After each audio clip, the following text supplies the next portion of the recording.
Hey everybody, it's Chris back with another review for the Blue Collar Beer Gourmet. Today I'm going to be reviewing a beer from one of my personal favorite breweries, a brewery that I've been going to for many years now. They are not local, they are out of downtown Olympia, but Leavenworth Biers is a division of Fishtail Brewing, and today I'm going to be I've chosen the Premium Lager. It's the Northwest Original German Style Craft Beers from Leavenworth. Okay, so that's German Style Craft. I didn't realize that all Leavenworth beers were German. That says a lot. I paid $1.79 for this 12-ounce can. It has a 5% ABV, putting it at very typical ABV for a lager. Yes, Leavenworth Beers. I've had Leavenworth Beers before. Was unaware that it's the German style division of Fishtail Brewing. Fishtail Brewing's been around for quite a while. They're sort of well, you could almost call them an anchor in downtown Olympia. The area where the brew pub across the street from the brewery itself is known as the Fish Bowl. It kind of comes down into an area. So they're well established in Olympia,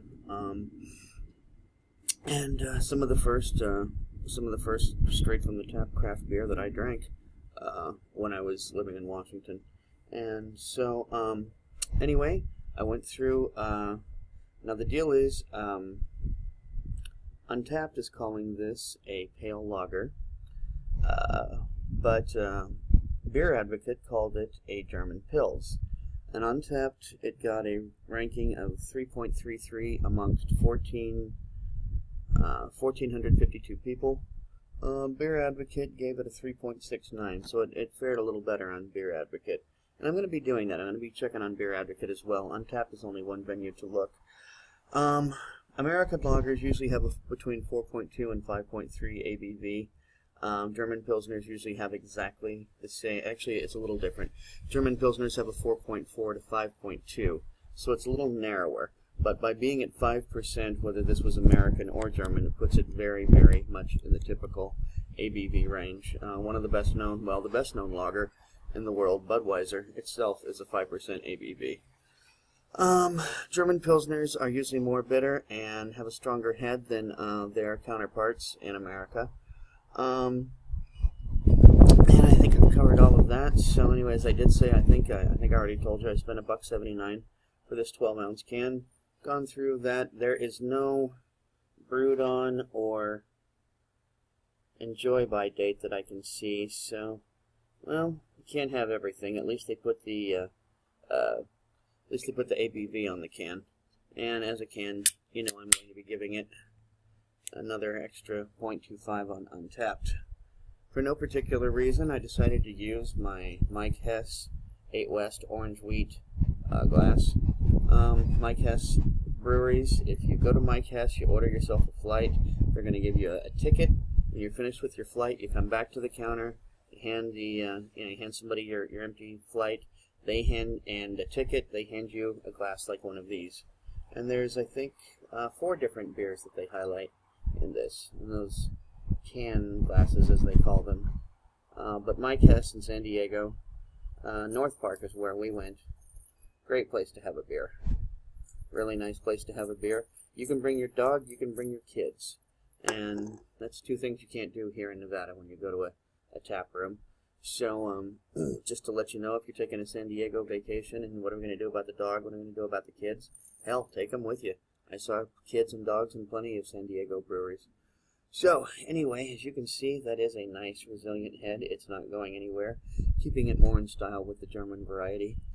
This should also be more bitter. I'm going to describe that carbonation as probably, I'm going to say medium-high. There's lots of bubbling going on in here, and yet still the head isn't going anywhere.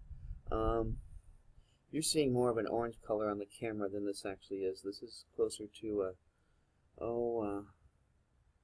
I'd say a brassy color, very brass. Alright, let's see what we got in the bouquet. Well, certainly that smells like Pilsner yeast, that's for sure. I'm also getting a little bit of floral, a hint of spices beyond that. So, This is pretty typical of what you would expect.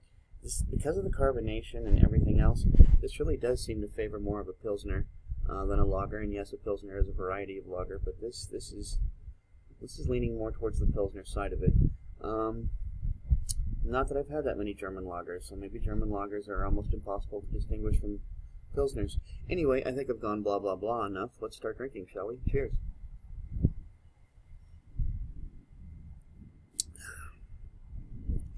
Well, it's got about a medium, I'd say medium mouthfeel. Not quite medium high, but there is a spikiness to it.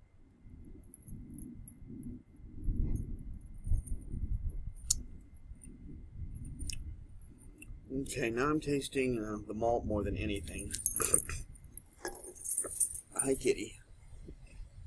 The malt is the most pervasive taste. And yet I wouldn't say that the aftertaste is particularly dry, which is usually the case with a malty beer.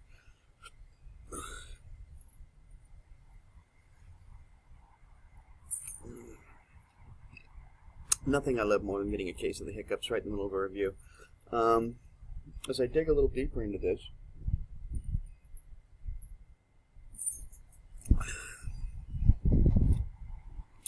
I gotta say that I'm not tasting much in the way of hop profile. So this is not as bitter as I've been led to believe a German Pilsner should be. But the thing that's funny too is the German Pilsner is supposed to be more bitter, yet the Americans are usually known for their adding more hops to it.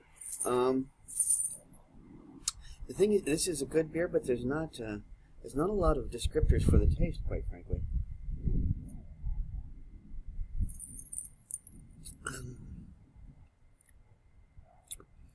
I taste a little bit of sweetness and mostly the dry maltiness.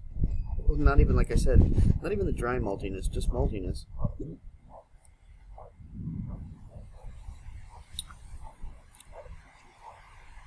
Sorry, gang, I really can't think of any more adjectives to describe this this flavor. Other than I'm tasting the malt. The yeast is gone. That was only in the aroma. But I don't know, it's not bad. Not great. I think I'm going to give it a...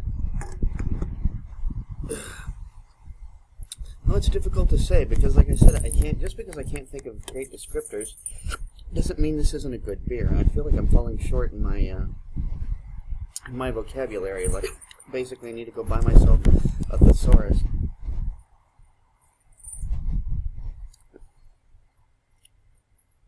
See, it's just a little sweet, and there's, like I said, there's some, you taste the malt, and you taste the sweetness, but that's really the two flavors. Yet it still remains a pretty good beer. I was thinking of giving it a 3.25, but I think 3.25 is what it earned. It gets that extra 0.25 for being in a can.